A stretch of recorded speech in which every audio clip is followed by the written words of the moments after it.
Kami dari kelompok 1 akan mempresentasikan faktor-faktor pertanian bagian tanah pertanian.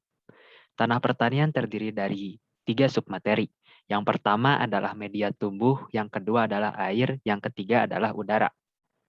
Kelompok 1 beranggotakan yang pertama ada Ali Fikri Setiawan, Eristi Rahayu, Muhammad Erhan Hafiz, Nadila Putri, Nisrina Nurfadilah, dan Fania Abigail Anggita. Baik, yang pertama, saya Nisrina akan menjelaskan tentang media tumbuh. Media tumbuh merupakan media untuk menumbuhkan tanaman, tempat akar berpegang dan berkembang, serta sebagai sarana untuk penghidupan tanaman. Kriteria media tumbuh yang baik diantaranya adalah media tumbuh yang tidak mengandung bibit hama penyakit ataupun gulma, mempunyai drainase dan aerasi yang baik, remah dan juga poros, serta dapat menjaga kelembapan daerah sekitar akar. Media tumbuh juga dapat dikombinasikan antara bahan satu dengan bahan yang lainnya, dengan perbandingan tertentu dan mempertimbangkan peranan tiap media tanam tersebut. Media tanam yang akan digunakan harus disesuaikan dengan jenis tanaman yang ingin ditanam. Seperti yang kita tahu, media tanam yang utama dalam pertanian adalah tanah.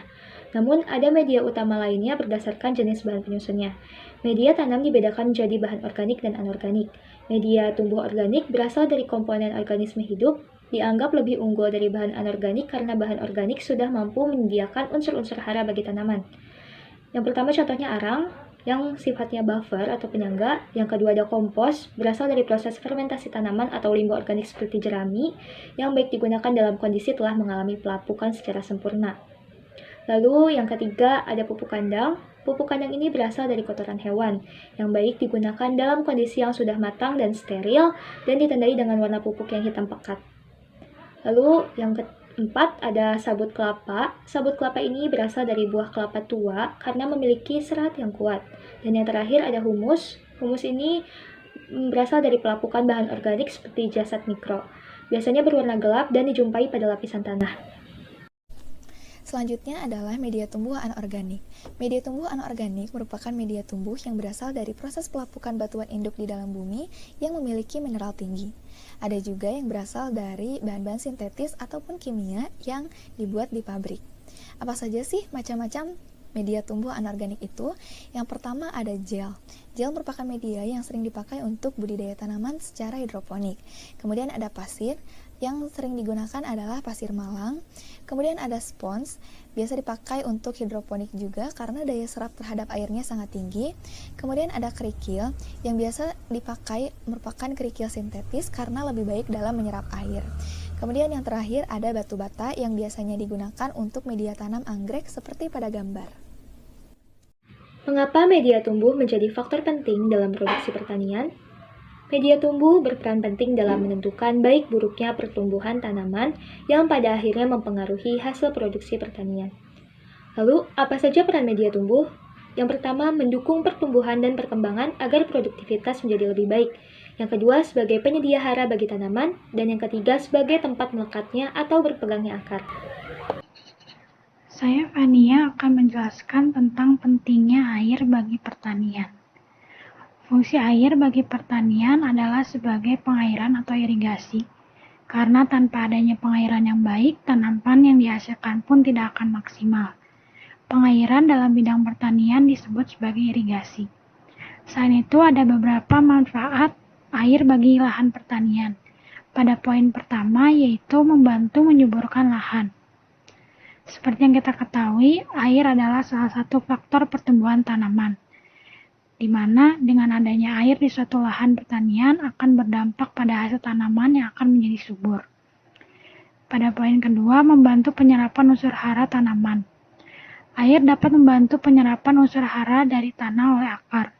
Selain itu, air juga membantu pelarutan unsur hara agar dapat diserap tanaman. Jika penyerapan unsur hara terpenuhi, maka hasil tanaman akan maksimal. Pada poin ketiga, membantu memelihara suhu tanaman. Air yang dialirkan ke lahan dapat membantu menurunkan suhu tanah, dan selain itu juga untuk tanaman dapat menjaga suhu tanaman itu sendiri.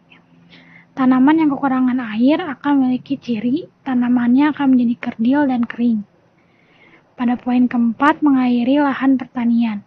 Seperti yang sudah disebutkan sebelumnya, dengan adanya air yang cukup di suatu lahan pertanian akan menghasilkan hasil tanaman yang maksimal. Lalu pada poin terakhir, membantu sistem metabolisme tanaman. Air dapat membantu mengangkut unsur hara yang sudah diserap akar ke seluruh bagian tanaman dan memperlancar proses fotosintesis. Baik, selanjutnya pencemaran air. Pencemaran air biasanya disebabkan oleh aktivitas manusia. Perubahan dalam sifat fisik, kimia, atau biologis terhadap air akan memiliki konsekuensi yang merugikan bagi organisme hidup, khususnya dalam pengembangan bidang budidaya pertanian. Ada beberapa polutan air yang paling sering ditemukan, antara lain yang pertama limbah domestik atau limbah rumah tangga, yang kedua ada limbah industri, limbah pabrik, yang ketiga ada insektisida dan pestisida kimia, yang keempat ada deterjen dan pupuk. Selanjutnya ada irigasi pertanian. Yang pertama ada irigasi permukaan. Irigasi permukaan merupakan penerapan irigasi dengan cara mendistribusikan air ke lahan pertanian, memanfaatkan gravitasi atau membiarkan air mengalir dengan sendirinya di lahan. Jenis irigasi ini adalah cara yang paling banyak digunakan petani. Yang kedua ada irigasi curah. Irigasi curah merupakan cara irigasi dengan menyemprotkan air ke udara. Kemudian air jatuh ke permukaan tanah seperti air hujan. Tujuan dari cara ini adalah agar air dapat diberikan secara merata dan efisien pada areal pertanaman. Yang ketiga ada irigasi mikro atau irigasi tetes. Irigasi tetes merupakan cara pemberian air pada tanaman secara langsung, baik pada permukaan tanah maupun di dalam tanah, melalui tetesan secara berkesinambungan dan perlahan pada tanah di dekat tumbuhan. Alat pengeluaran air pada sistem irigasi tetes disebut emitter atau penetes. Yang keempat ada irigasi bawah permukaan. Sistem irigasi bawah permukaan merupakan salah satu bentuk dan irigasi mikro. Tetapi jaringan atau alat irigasinya diletakkan di bawah permukaan tanah. Irigasi ini bisa berupa pipa-pipa semen dengan diameter 10 cm dan tebal dinding 1 cm yang disambung-sambung. Selanjutnya ada faktor udara. Udara merupakan salah satu komponen ekosistem dan faktor yang sangat dinamik dan sulit untuk dikendalikan. Masing-masing tanaman mempunyai syarat tumbuh tertentu untuk dapat menghasilkan produksi yang maksimal. Keadaan udara pada periode tertentu sangat menentukan pola tanam, varietas, teknologi usaha tani, pertumbuhan, produksi tanaman, serta serangan hama atau penyakit. Pengaruh udara sangat nyata dan beresiko pada bidang pertanian yang menimbulkan dampak seperti kekeringan, kebasahan atau banjir, suhu tinggi, suhu rendah, kelembapan tinggi, dan lain-lain, yang dapat mengakibatkan rendahnya hasil pertanian baik secara kuantitas maupun kualitas. Juga tidak ketidakstabilan produksi secara nasional. Baik, selanjutnya akan dilanjutkan oleh saya. Dalam bidang pertanian, kelembapan udara biasanya digunakan untuk meningkatkan produktivitas dan perkembangan tumbuhan budidaya. Dengan mengetahui kelembapan udara yang ada di lingkungan tempat yang akan ditanam tumbuhan, kita dapat menentukan pemilihan jenis tanaman yang sesuai. Misalnya tanaman bakau yang ditanam pada daerah yang berkelembapan tinggi, bakau tersebut akan berkembang dan berproduktivitas dengan maksimal. Sebaliknya, jika bakau tersebut ditanam pada daerah yang mempunyai kelembapan yang rendah, maka bakau tersebut tidak akan berproduktivitas dan berkembang secara maksimal. Selanjutnya, temperatur udara yang tinggi dan musim kemarau yang berkepanjangan yang mengakibatkan lahan pertanian kekeringan dan terketak. Dan angin yang sangat kencang akan mengakibatkan timbulnya angin badai yang membuat tanaman pertanian menjadi gugur bunga, tumbang, patah, dan rusak. Gangguan pencemaran udara berdampak pada tumbuhan karena panas dari oksidasi pada karbohidrat dan udara untuk membuat CO2 dan H2O, dan adanya gas atau partikel yang menutupi permukaan daun sehingga menghalangi difusi. Dampaknya terlihat pada daun yang kurang sehat, matinya beberapa bagian, dan hilangnya warna. Pencemaran udara pun mengganggu sistem akar yang disebabkan oleh penumpukan polusi pada tanah dan air yang menyebabkan terganggunya proses alterasi dan nutrisi yang berada dalam tanah dan sekitar tumbuhan.